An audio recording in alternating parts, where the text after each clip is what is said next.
ये अमृतमय श्लोक है भक्त के लिए, प्रेमी उपासक के लिए यही जीवन है। ये सब साधन मार्ग हैं, पर ये हर संप्रदाय के, हर साधना के उपासक के लिए ये अमृतमय श्लोक है। भगवान इस श्लोक में बोले हैं सुलभा, मैं बहुत सुलभता से उसको प्राप्त हो जाता हूं। जैसे महाप्रभु बोले क्यों न बिन कष्ट रस सिंधु को पीजिए, तो कह रहे तस्याहम सुलभा, मैं उसके लिए सुलभ हूं। सुलभ माने बिल्कुल सहजता से प्राप्त हो जाता हूं। किसके लिए? बोले अनन्य चेता सततम यो माम स्मरत नित्य शाह, जो मेरा अनन्य चिंतन करता है, नित्य निरंतर चिंतन करता है, बस यही जीवन का लक्ष्य रहा है। गुरु कृपा से बच्चापन में ही गुरुदेव भगवान की बलिहारी यही बात डाल दी थी कि बच्चा निरंतर भजन करने से जो झांकी आती प्रभु, वो हमें शब्द याद है, झांकी आती, तब जानना चाहिए भजन, एक क्षण भी भजन न छूटे। ये संस्कार अगर कहीं भगवान की कृपा से और मार्ग का गुरुदेव उपदेश करते तो एकदम कोरा स्वभाव था वही पड़ता, पर भगवान ने जहां जैसे पहुंचाना होता है वैसे ही, जैसे सन्यास मार्ग में भी थे तो हमारी निराकार में रति नहीं थी, गंगाधर भगवान शिव के रूप में आसक्ति थी। अब हमें पता चला कि क्यों नहीं होने दी निराकार में, क्योंकि रूप में ही लाना था उनको कृपा करके, इसलिए निराकार में आसक्ति नहीं होने दी। फिर उनका सारा पहले विधान होता है। गुरुदेव भगवान ने ये पिताश्री से कहा, पिताजी आए और कहा कि ये लड़का बाबा बनना चाहता है स्वामी जी। वो आते जाते थे घर में, तो सैमशी में उस समय स्वामी जी विराजमान, तो उनका पाणे छोड़ जाओ, एक हफ्ता बाद ये घर भाग जाएगा, या फिर हम एक हफ्ता बाद मंत्र दे देंगे, तब जान लेना कि साधु बन ही जाएगा। फिर स्वामी जी जैसी आपकी इच्छा छोड़ के गए। एक हफ्ते जो है गुरुदेव भगवान ईंट ढोवाना, झाड़ू लगवाना, बड़े कार्य करवाना, और जैसे पेड़ा आदि आते सबको बांटते, हमें एक भी पेड़ा नहीं देते। शाम के एक बार भोजन की अनुमति पाल, 7 दिन तक चुपचाप शेष। फिर कहा अच्छा कल गंगा नहा के आ जाना, मंत्र दे देंगे। ठीक है, सुबह गए स्नान करके तो पंचाक्षरी मंत्र दिया, मंत्र दे के कुटिया में गए, फिर उठ के आए, बोले सुनो आओ एक बात कहनी। बैठे, बोले 12 मंत्र भी ले लो। तुम कहा जपेंगे कौन? बोले पहले तुम ये जपना, लेकिन ये रखे रहो, आगे काम आएगा। हमारी समझ में नहीं आ रहा था कि मतलब मंत्र 2 क्यों दे रहे हैं। ये पहले से भूमिका तैयार थी वृंदावन की, हमें पता नहीं था। 12 मंत्र भगवान श्री कृष्ण का, पंचाक्षरी मंत्र सबसे पहले दिया। बाद में पता चला कि ये बीज तो गुरुदेव ने ही पहले बो दिया था कि जिस मार्ग से घूम के जाना है। वो कह रहे थे कि बाद में तुम्हें पता चलेगा। वो बाल्यावस्था थी, मेरी मति गति वहां तक पहुंच नहीं रही थी। और जपे हम पहला ही, जपे पहला ही, बाद में जब भगवान शंकर ने इधर, तब हम मुझे समझ में आया कि बीज तो गुरुदेव भगवान ही अंदर से बो दिए थे पहले ही। ये कृपा गुरुदेव भगवान की हुई कि चित्त में बैठाल दिया कि निरंतर चिंतन करना यही संन्यास है, यही साधना है, यही भगवत प्राप्ति का स्वरूप है। गुरु कृपा से पूरे जीवन भर एक बात रहे कि हम कभी 1 सेकंड के लिए अपने आराध्य देव को ना भूले। पूरे जीवन भर इसकी चेष्टा गुरु कृपा से करते। अन्य सब बात थी साधन की, पर बात उसमें प्रधान ये थी कि भूले ना। जैसे हम गायत्री मंत्र भी जप रहे हैं नैष्ठिक ब्रह्मचर्य में, तो गुरु के द्वारा दिया हुआ पंचाक्षर मंत्र लिखा हुआ है, बार बार उसे देख रहे हैं, या अंदर से देख रहे हैं, गायत्री मंत्र चल रहा है। बड़ी कृपा रही है, मन को भागने के अवसर नहीं मिले। अनन्य चेता सततम, इसीलिए हम आपको फिर कह रहे हैं, बहुत जल्दी लाभ लेना है तो इसको डबल पटरी में फंसाओ। यह जो एक मन बहुत ठोर कर कह कर उसने सच उपायो, बहुत जगह नहीं लगता है कि एक प्रभु में लगाओ फिर संसार में, प्रभु में ही 2 जगह लगा दो। बड़ी चतुराई से फांसा जाता है। यदि मंत्र से भाग रहा हो और तुम्हें कहीं रूप का अभ्यास हो भगवत कृपा से, तो रूप में फंसाओ, चरणों से लेकर के मुकुट तक, मुकुट से लेकर चरणों तक इसको फंसाओ। पर यह कठिन बात है, रूप आना कोई साधारण बात थोड़ी।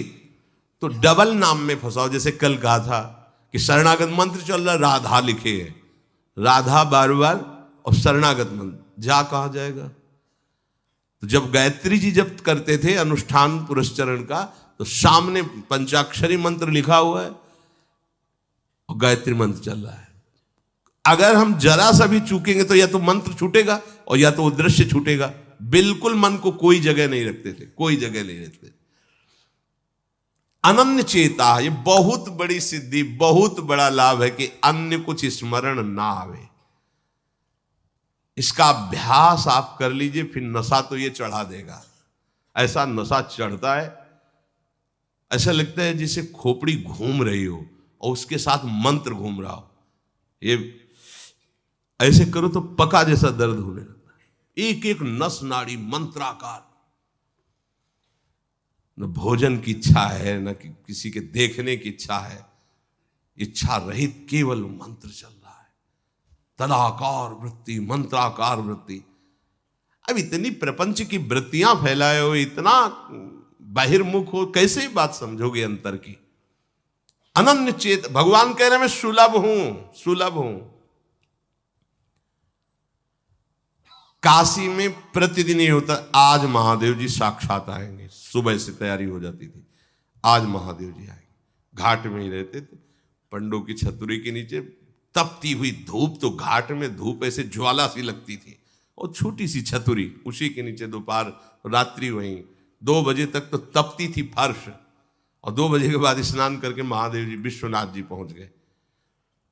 बस रोज आज मिलेंगे, आज तो निश्चित मिलेंगे। एक दिन इतना आनंद था कि आज तो बस आ ही रहे हैं, ऐसा आ ही रहे हैं।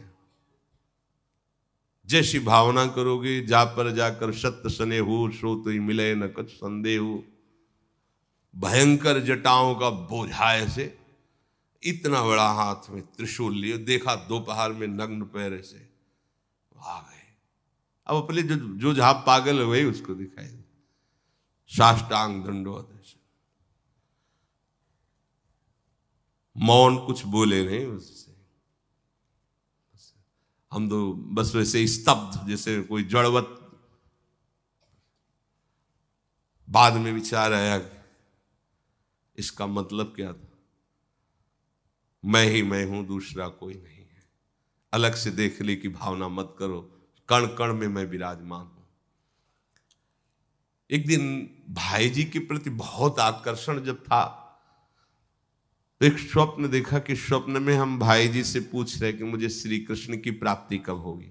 इसके बाद की बात, भाई जी ने ऐसे चश्मा करके ऐसे देखा, राधा बाबा बगल में बैठे, और कहा जब श्री कृष्ण बन जाओगे तब श्री कृष्ण की प्राप्ति होगी। जगने पर, बहुत विचार करने पर फिर यह कि श्री कृष्ण बन जाओगे, भाई जी का तात्पर्य क्या था। तब समझ में आ गया, मन कृष्णाकार, बुद्धि कृष्णाकार, चित्त कृष्णाकार, अहम कृष्णाकार, तब कृष्ण साक्षात्कार हो गया। नित्य युक्तस्य योगिनः तस्याहं सुलभा पार्थ नित्य युक्तस्य योगिनः। नित्य युक्त हो गया जिसका चित्त प्रभु को छोड़कर किसी भी भोग भूमि में, किसी भी ऐश्वर्य में, किसी भी सिद्धि में।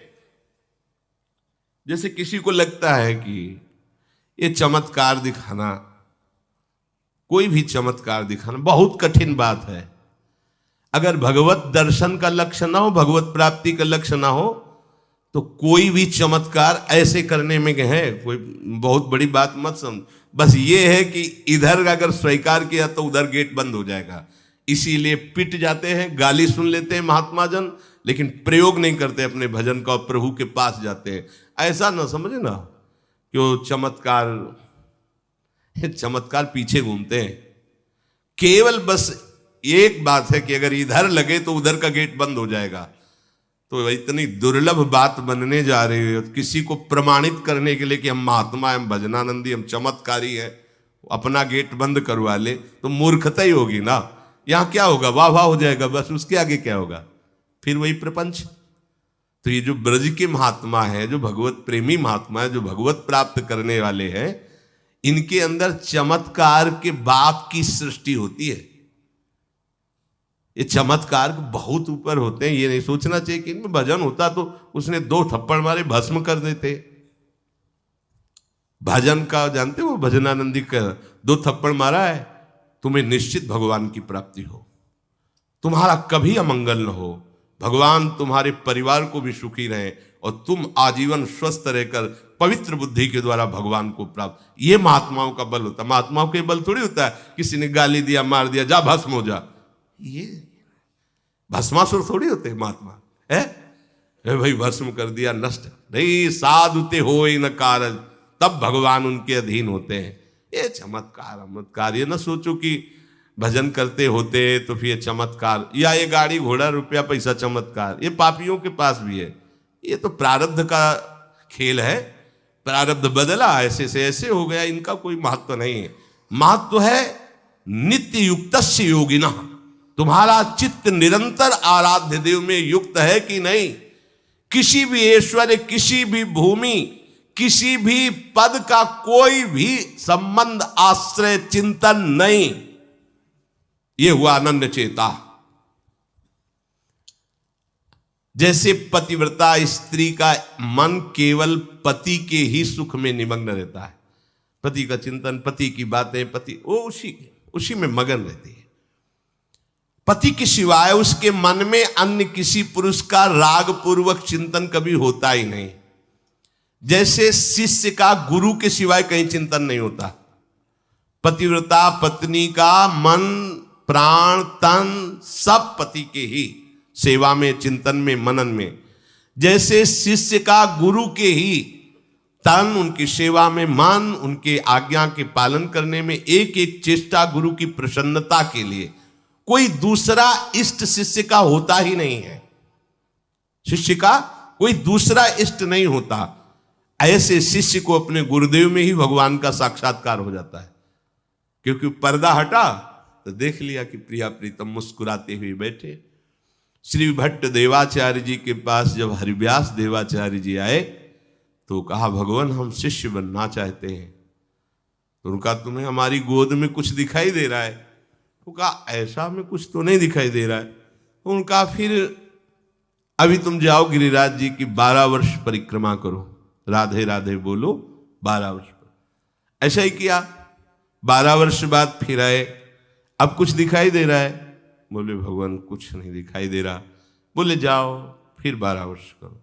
कह रहे कि जो शिष्य है गुरु के सिवा और कोई इष्ट रहे हैं, उन्हीं का चिंतन, उन्हीं के आगे, तो वहीं उसको साक्षात्कार हो जाता है। जब 24 वर्ष बाद आज्ञा पालन करके आए तो देखा प्रियालाल गोद में। बोले अब कुछ दिखा है? हाँ। बोले प्रियालाल महाराज जी विराजमान है, आओ। वही महावाणी के रचयिता श्री हरिव्यास देवाचार्य जी गुरु आज्ञा में एक कदम पीछे ने 24 वर्ष गिरिराज जी की परिक्रमा राधे राधे आए नहीं, जब तक आज्ञा पालन नहीं हुई। आज्ञा पालन साक्षात्कार करने के बाद मंत्र दीक्षा दी।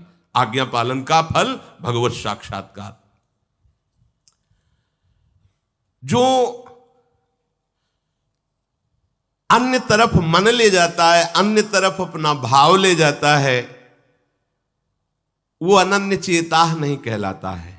अनन्य चेता को भगवान सुलभ हो जाते हैं। सततम यो माम स्मरति नित्यशः। सततम का अर्थ होता है जब आप होश में हैं तो आपका मंत्र या नाम चल रहा हो। नींद खुली, आप जप नहीं रहे, आपको ऐसा कि मंत्र जपना, ऐसा नहीं, चल रहा है। तो सोते में भी चल रहा है। जब आप नींद में गए तो आपका मंत्र चल रहा था, आप सुषुप्ति में हो गए पर आपको पता नहीं। जब जगो तो आप देखो चल रहा है कि नहीं चल रहा है। अगर चल रहा है तो चल रहा था, नहीं चल रहा तो फिर सतत नहीं था। उसका कारण आपने सोते समय भजन नहीं किया। यह भी गुरु कृपा से पहले ही सिखा दिया गया था कि जब तक गाढ़ नींद ना आवे तब तक आसन में बैठ के मंत्र जप करो, जब आ जाए तो लेट जाओ, मंत्र का ही चिंतन करते हुए सो। तो वैसे प्राय उपासक जो भजन करते हो अनुभव करते होंगे, जगते ही मंत्र चल रहा है। सैकड़ों बार तो ऐसा अनुभव हुआ कि हम सो ही रहे हैं पर आसन में बैठ गए। जब चेतना आई तो देखा है कि मंत्र चल रहा है, आसन में बैठे हैं।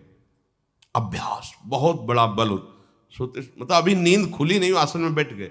बिल्कुल कभी भी जीवन में मतलब 10-5 मिनट का अंतर तो कह सकते हैं, लेकिन ऐसा नहीं कि आधा घंटा 1 घंटा का अंतर कभी जीवन में पड़ा हो। और वो अलार्म कभी जीवन में लगाया नहीं। गंगा किनारे कहाँ अलार्म। अभ्यास बहुत बड़ी ताकत होती, बहुत। आप सोचो, अभ्यास नहीं तो नेत्र खोल के भी निशाना नहीं लगा सकते। अभ्यास है तो शब्द पे गोली मार देगा, आवाज हुई ठीक वही गोली लगेगी। अभ्यास बहुत बड़ी ताकत होती है। अभ्यास इतना भजन का, सततम योमाम स्मृति नित्यशः, बहुत कठिन लग रहा है ये, पर एक बार मन पकड़ लेगा तो बहुत आनंद आएगा। कैसी कैसी आनंद वृत्तियां होती हैं निरंतर भजन करने वालों की। दूसरे की जरूरत नहीं, अपने आप में नाचता है, अपने आप में बातें करता है, अपने आप में हंसता है, अपने आप में खेलता है। उसे किसी और की जरूरत नहीं होती। वो अपने आप, जो आप है ना, वो अपने आप से खेलता है, अपने आप में हंसता है, अपने आप से बातें करता है। जो भगवत प्राप्ति करना चाहता है, जो अध्यात्म की ऐसी ऊंचाई पर पहुंचना चाहता है जहां काम, क्रोध, लोभ, मोह, मद, मत्सर, ईर्ष्या, द्वेष, इनका प्रवेश ही नहीं, इनकी पहुंच ही नहीं है, कितना उस हृदय में आनंद होगा जिसमें कोई कामना नहीं है, कोई द्वंद्व प्रभावित नहीं कर पा रहा। और यही तो प्राप्त करने के लिए हमें मानव देह मिला है। पीछे के पद में भगवान ने भक्त्या युक्तः शब्द का प्रयोग किया था। भक्ति युक्त, भक्ति प्रभु के सिवा अन्य कोई हमारा प्रिय न रह जाए, यह है भक्ति की कसौटी। ज्ञान की कसौटी, आत्मरति के सिवा और कहीं रति न रह जाए। आत्मावान, आत्मरति, आत्म क्रीड़ावान। बात एक ही है।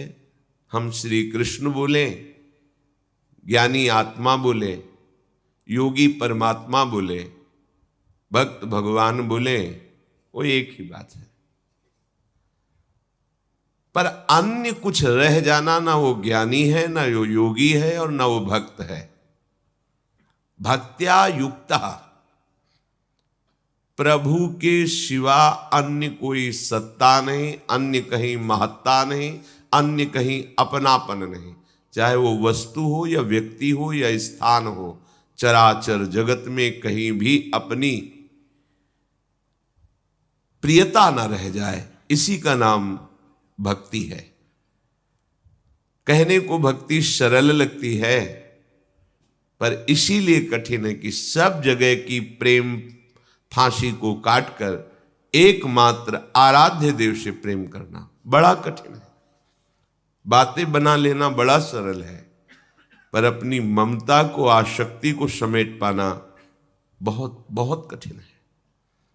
कोई बिरला साधक ऐसा होता है जो अपने लक्ष्य की तरफ रखता है, भगवान सामने, सदगुरुदेव सामने, पर ये दुष्ट इंद्रियां और मन जगत को ही पाना चाहते हैं, जगत को ही भोगना चाहते हैं, जगत को ही देखना चाहते हैं। कैसी मलिनता।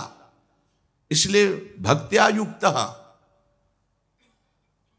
बातें केवल कर लेना थोड़ी होता कि हमें भगवत प्राप्ति करनी। भगवत प्राप्ति करनी है तो इसके मूल में सारी बात आ गई कि अब मुझे और कुछ चाह नहीं रखनी, और कोई कामना की पूर्ति नहीं करनी, और किसी से अपनापन नहीं रखना, मुझे प्रभु चाहिए। ये सावधान हो जाइए। आप एकांत में भी भगवान के सामने हैं, आपको हमारे श्यामा श्याम देख रहे हैं। ऐसी भावना से हर समय सजग रहोगे तो पापाचरण बंद हो जाएंगे। पापाचरण बंद होते ही हृदय प्रभु की तरफ भाग पड़ेगा। प्रभु की तरफ भागना क्या है? प्रतिक्षण उनका गाढ़ चिंतन। फिर किसी सुख की तुम्हें आकांक्षा नहीं करनी पड़ेगी। किसी सुख का तुम्हें अभाव नहीं लगेगा। इह परलोक सकल सुख पावत, मेरी सो भैया कृष्ण गुण संचु। तुम्हें मेरी शपथ है, तुम कृष्ण के गुणों का गायन करो, कृष्ण नाम रटो, कृष्ण रूप ध्यान करो। इसका फल होगा प्रियाजू के चरणों में प्रीति। जिसका गोरे चरणार बिंदु से संबंध है, इह परलोक किसी भी सुख की चाह ही नहीं रह जाती। प्रभु करुणा करके कह रहे हैं, वही आचार्य है। मेरी कसम, तुम कृष्ण के गुणों का संचय करो, तुम्हें इस लोक परलोक में सब सुख मिल जाएंगे, कोई अभिलाषा अधूरी नहीं रह जाएगी। पर भक्त्या युक्त, अन्य संबंध, अन्य महत्व बुद्धि, ये कलंक है हमारी भक्ति में। नहीं समझ रहे? चाहते हैं सुख, चेष्टाएं और चिंतन, दुखालयम अशाश्वतम। कैसे मिलेगा? चाहते हो अविनाशी पद और भोग दृष्टि रखते हो विनाशी की, प्रियता रखते हो विनाशी की, गाढ़ चिंतन करते हो विनाशी भोगों का, कैसे अविनाशी पद का अधिकार प्राप्त होगा? अरे तुम्हारा स्वरूप ही अविनाशी है। विस्मृत होकर भोगों में लगने से ही ये तुम्हारी दुर्दशा हुई है। भक्त्या युक्ता, अपने हृदय को भक्ति से युक्त करो। आराध्य देव की शिवा और कहीं चिंतन न जाए। अभ्यास योग युक्तेनो चेतसा नान्यगामिना। स्पष्ट कह रहे हैं प्रभु, परमं पुरुषम दिव्यम याति पार्थान चिंतयेत्। निश्चित परम पुरुष दिव्य, उस परमात्मा की तुम्हें अनुभूति होगी, उसका साक्षात्कार हो जाएगा।